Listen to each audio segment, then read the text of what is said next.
नमस्कार, आप देख रहे हैं अपना बिहार और आपके साथ मैं हूं विवेक। अगले आधे घंटे में बिहार की सभी बड़ी खबरों से आप परिचय होंगे और बताएंगे कि कैसे औरंगाबाद और गया में जहरीली शराब ने कहर बरपाया। बक्सर में नोटिस देने के बावजूद अतिक्रमण नहीं हटाने पर प्रशासन ने बुलडोजर चलाकर कार्रवाई की। साथ ही नालंदा और गया में मुख्यमंत्री नीतीश ने आज अपने किस ड्रीम प्रोजेक्ट का जायजा लिया और इसके अलावा और भी बहुत कुछ है इस आधे घंटे के खास बुलेटिन में, जिसका नाम है अपना बिहार। लेकिन सबसे पहले बात राज्यसभा उम्मीदवार को लेकर आरसीपी पर बड़े सस्पेंस की कर लेते हैं। तो राज्यसभा के लिए अधिसूचना जारी होने के साथ नामांकन आज से शुरू हो गया, लेकिन अभी तक यह तय नहीं हो पाया कि जेडीयू के आरसीपी सिंह राज्यसभा जाएंगे या नहीं। और इस मुद्दे पर नीतीश कुमार समेत तमाम नेताओं की चुप्पी कई सवाल खड़े करती है। सर, राज्यसभा मुद्दे पर कुछ बात बन गई है क्या सर?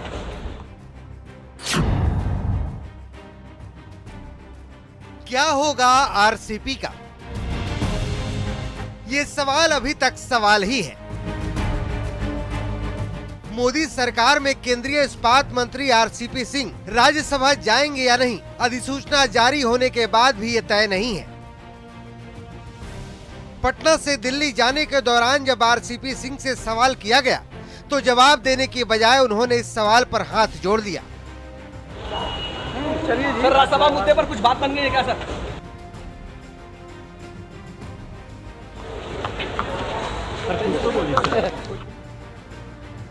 जेडीयू के सबसे बड़े नेता नीतीश कुमार, जिनका फैसला जेडीयू में लकीर माना जाता है,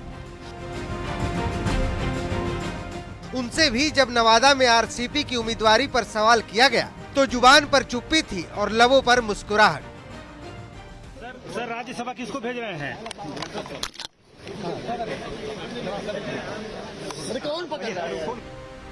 दरअसल सोमवार को सियासी गलियारे में अफवाह फैली कि जेडीयू विधायकों को अगले 72 घंटे तक पटना में रहने का निर्देश दिया गया है, जिसके बाद भीषण गर्मी में सियासी तपिश और बढ़ गई। हालांकि चंद घंटों में ही जेडीयू ने अटकलों पर ब्रेक लगा दिया। पता नहीं कहां से हवा में खबर चलती रहती है तो हम लोग के समझ से भी परे हो जाता है, तो ये खबर बेबुनियाद है। पिछले एक महीने में नीतीश कुमार और तेजस्वी की 3 मुलाकात हो चुकी है। 22 अप्रैल को 5 सालों बाद इफ्तार पार्टी में शामिल होने नीतीश कुमार राबड़ी आवास पहुंचे थे। 5 सालों बाद नीतीश कुमार ने उन चंद कदमों की दूरी को नापा था जो सियासी तौर पर बड़ी खाई मानी जाती है। उसके बाद से नीतीश कुमार और तेजस्वी 3 बार मिल चुके हैं। दोनों नेताओं की 3 मुलाकातों को दोनों दलों के दिलों की नजदीकियों के तौर पर देखा जाने लगा। इन तमाम कयासों को जेडीयू के राष्ट्रीय अध्यक्ष ललन सिंह ने न्यूज 18 के साथ खास इंटरव्यू में सिरे से खारिज कर दिया। कोई राजनीतिक मतलब नहीं है, वो मुख्यमंत्री है बिहार के और तेजस्वी प्रसाद जी विरोधी दल के नेता हैं। उन्होंने आमंत्रित किया मुख्यमंत्री को, और विरोधी दल का नेता अगर आमंत्रित किया और उसमें चले गए तो इसमें कोई राजनीतिक मतलब नहीं है। सवाल है कि सब ऑल इज वेल है, तमाम अटकलें भी बेमतलब हैं, तो फिर आरसीपी पर सन्नाटा क्यों है? न्यूज 18 के लिए पटना से आनंद अमृतराज के साथ धर्मेंद्र और शैलेंद्र की रिपोर्ट। और वहीं दिल्ली पहुंचने पर नीतीश कुमार से संबंध पर आरसीपी सिंह ने कहा कि मेरे सबसे संबंध अच्छे हैं। पटना से आप आ गए सर, जो चल रहा पटना से आप आ गए सर, जो चल रहा था कि नीतीश कुमार से मुलाकात नहीं हुई आपकी। कहा जा रहा है कि संबंध बहुत खराब। मेरे सबसे संबंध बहुत अच्छे हैं, आपसे भी हैं। तो मेरे सबसे संबंध अच्छे हैं, आपसे भी हैं, यानी मीडिया कर्मियों से भी हैं। कुछ खुलकर नहीं कहा, कहने की इच्छा अगर होती तो बहुत कुछ कहते ठहरते, लेकिन कुछ कहे नहीं। इसका मतलब कि अभी कुछ कहने के मूड में नहीं है और कहने के लिए कुछ है भी नहीं। सब चुप हैं, सब खामोश हैं, और ऐसे में नीतीश कुमार का चुप रहना, हाथ जोड़ लेना बहुत कुछ इशारे करता है। ऐसे में दिल्ली में जब आरसीपी है तो उनसे सवाल वहां भी पूछे गए और नीतीश कुमार से उनके संबंधों के बारे में कुछ सवाल किए गए, लेकिन जवाब कुछ ऐसा आया, उन्होंने कहा कि मेरे संबंध सबसे अच्छे हैं, आपसे भी हैं। बिहार में शराबबंदी कानून लागू होने के बाद भी शराब माफिया लगातार सक्रिय हैं। जहरीली शराब का कहर जारी है। गया में संदिग्ध स्थिति में 3 लोगों की मौत ने प्रशासन की नींद उड़ा दी।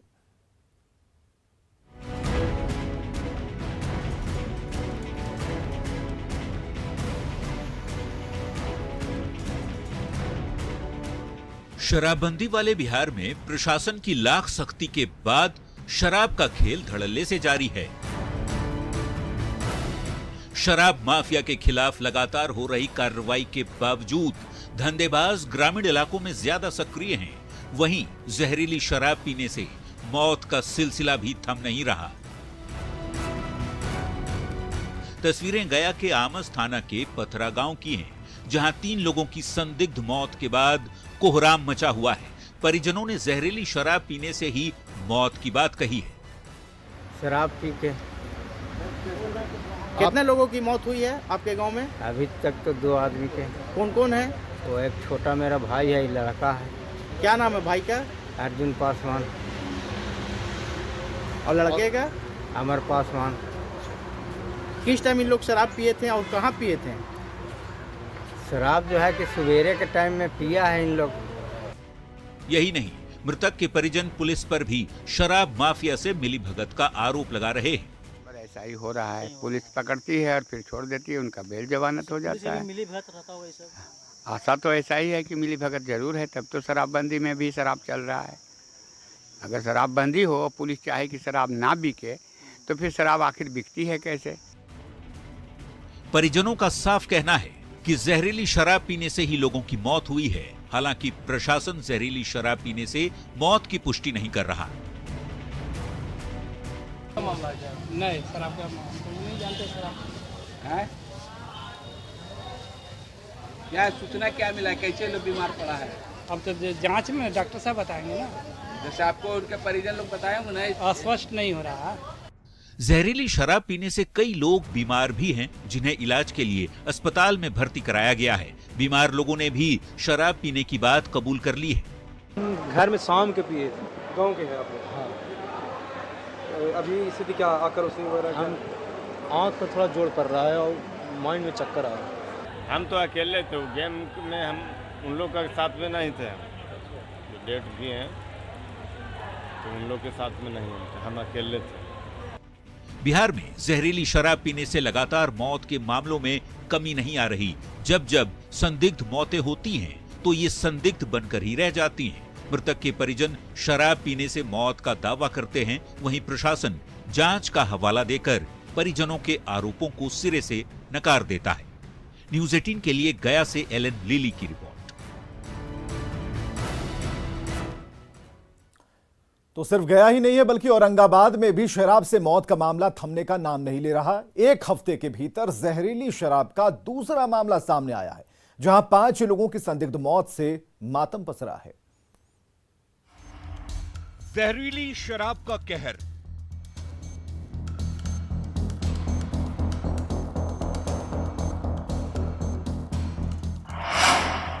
पांच लोगों की संदिग्ध मौत।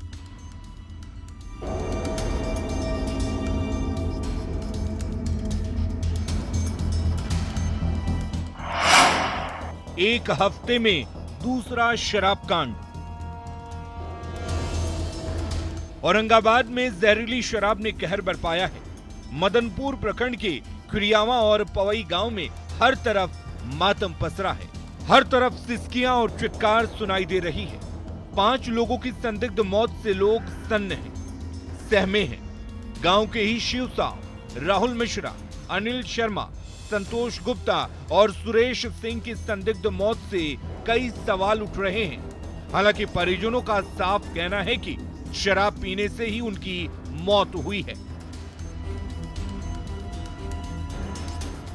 उधर से लगता कि नशा में था, हिल डोल रहे थे और पूरा आँख का रोशनी गया था और पूरा बेचैनी टाइप से छा गया। तब कहाँ लगे? तब गए मदनपुर, तो मदनपुर रिजेक्ट कर दिया। तो उसके बाद गया जा रहे थे, बीच रास्ता में डेट कर गया। उसके बाद आँख से दिक्कत हो रहा था, दिख नहीं रहा था, आँख में दर्द हो रहा था, माथे पे दर्द हो रहा था। उसके बाद डॉक्टर के यहाँ गए, रास्ते में खत्म हो गया। परिजनों ने आनन फानन में सभी के शव को जला दिया है। इसके पहले रानीगंज में 4 दिनों के भीतर 3 लोगों की संदिग्ध मौत ने प्रशासन की परेशानी बढ़ा दी थी। अब दूसरा शराब कांड से एक बार फिर प्रशासन की नींद उड़ गई है। न्यूज़ 18 के लिए औरंगाबाद से संजय सिन्हा की रिपोर्ट। बिहार में शराबबंदी कानून सख्ती से लागू कराया जा रहा है। अवैध शराब के धंधों पर ड्रोन से नजर रखी जा रही है और ऐसे में बिहार के उत्पाद विभाग की टीम यूपी के एक्साइज विभाग के साथ बॉर्डर इलाके में संयुक्त कार्रवाई में जुटी है, जिसमें बड़ी मात्रा में अवैध शराब की खेप नष्ट की गई। तस्वीरें हम आपको दिखाने वाले हैं गोपालगंज से।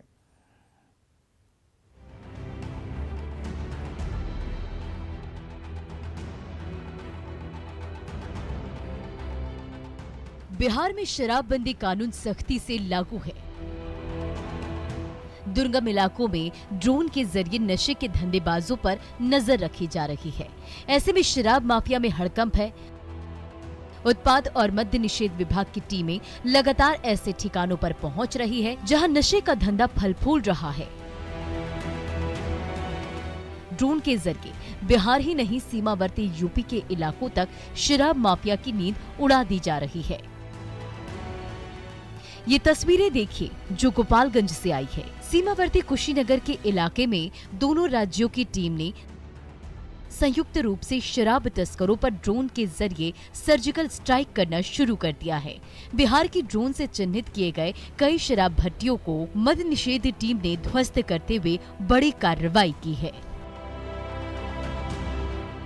इस संबंध में हम लोग ने कुशीनगर के आबकारी विभाग से संपर्क किया और संयुक्त छापामारी की बॉर्डर इलाका में, तो उसमें जो है हम लोग सलेमगढ़ में पासी टोला एक है, वहाँ पे छापामारी किए तो वहाँ अवैध रूप से चुलाई शराब बनाया जा रहा था।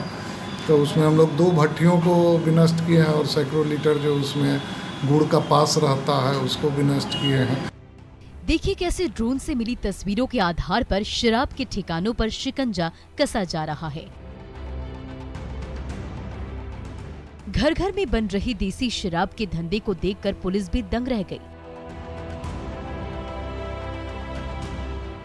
जब मकान के अंदर चूल्हे पे धधक रही देसी शराब की भट्टियों तक पहुंचा गया।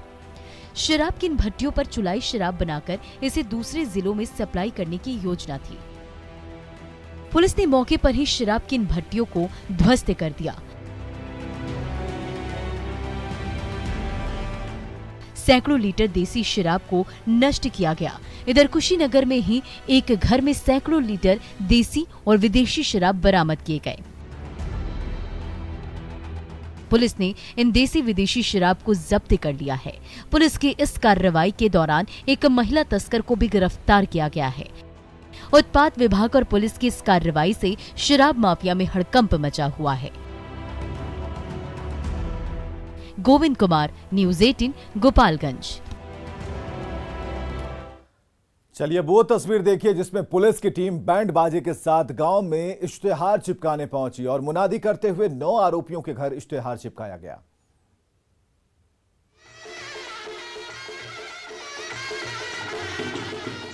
शादी का सीजन है, ऐसे में बैंड बाजा तो ठीक है, लेकिन बारात में ये वर्दी वाले कुछ समझ में नहीं आया। तो हम आपको समझा देते हैं। दरअसल वैशाली के महनार में पुलिसकर्मियों की ये टीम किसी बारात का हिस्सा नहीं बल्कि एक फरार अपराधी के घर कुर्की के लिए इश्तेहार चस्पा करने उसके घर पहुंची थी।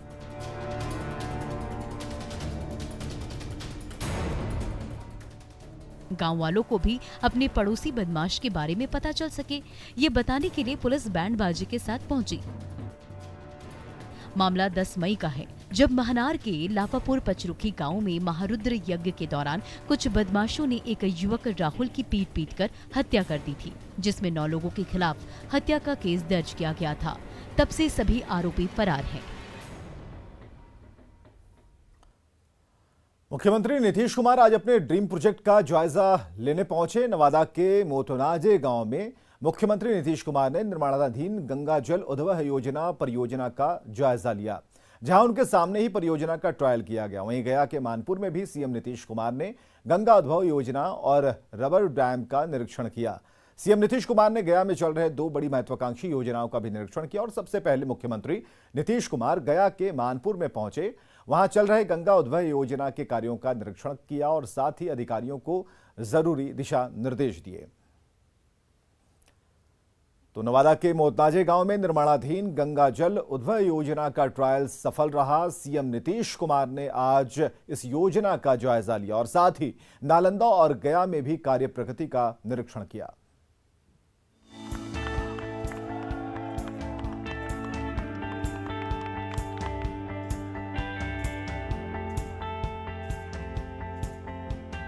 कलकल करती पानी की धारा जैसे ही निकली, लोग खुशी से झूम उठे। तालियां बजाकर लोगों ने खुशी का इजहार भी किया। तस्वीरें नवादा के मोतनाजे गांव की है, जहां सीएम नीतीश कुमार गंगाजल उद्भव योजना का जायजा लेने पहुंचे। साथ ही अधिकारियों को सीएम ने कई जरूरी निर्देश भी दिए। 2-3 राउंड घूम करके किस तरह से रूट बनना चाहिए और कहां से पानी आप लाइएगा, पूरे अलाइनमेंट के लिए तो अल्टीमेटली लोग सब एग्री किए और उसी अलाइनमेंट से हो गया। सब हमने देखा अनेकों बार। तो अभी ये लोग वही ट्रायल कर रहे हैं, लेकिन असल काम जो होगा वो बरसात के समय में ही, जो 4 महीने हम लोगों ने तय किया है, वहां से पानी लेंगे और यहाँ से फिर 3 जगहों पर जाएगा और वहां पर उसको प्यूरिफाई किया जाएगा, शुद्ध किया जाएगा और तब लोगों के वितरण के लिए वो सब होगा। सीएम के ड्रीम प्रोजेक्ट गंगाजल उद्भव योजना का ट्रायल पूरा हो चुका है। कुल 91 किलोमीटर का लंबा सफर तय करते हुए गंगाजल पटना से नवादा तक पहुंचा है। गंगाजल यहाँ पर लाया गया है हाथीदह से, और एक कहा जा सकता है कि इस पूरे इलाके की जो तस्वीर है वो अब बदलने की उम्मीद है, क्योंकि यहाँ पेयजल संकट है, सिंचाई की संकट है, और अब सरकार के इस भागीरथी प्रयास से इस इलाके की तस्वीर बदलने वाली है। यहाँ से गंगा का शुद्ध जल राजगीर और बोध गया के लोगों तक पहुँचाया जाएगा। कुल 32 करोड़ की लागत से फरवरी 2020 में शुरू हुई इस योजना का इसी साल के आखिरी तक पूरा होने की उम्मीद है। पानी तो अब आने की बात हो न गई, अब यहाँ तक तो आने लगा। अब वहाँ अब कुछ ही दिन में जो इनका पाइपलाइन है वो ठीक हो जाएगा कि गया वाले स्थान पर पहुँचने लगेगा, पहुँचने की स्थिति हो जाएगी 1 महीने के अंदर, तो वो भी हो जाएगा। लेकिन लोगों को पानी की आपूर्ति के लिए सब तरह की सुविधा हो जाए, इसलिए हम आए हैं। गंगाजल उद्भव योजना से राजगीर, गया और नवादा की 11 लाख आबादी की प्यास बुझेगी। न्यूज़ 18 के लिए नवादा से अनिल विशाल के साथ संवाददाता शैलेंद्र कुमार की रिपोर्ट।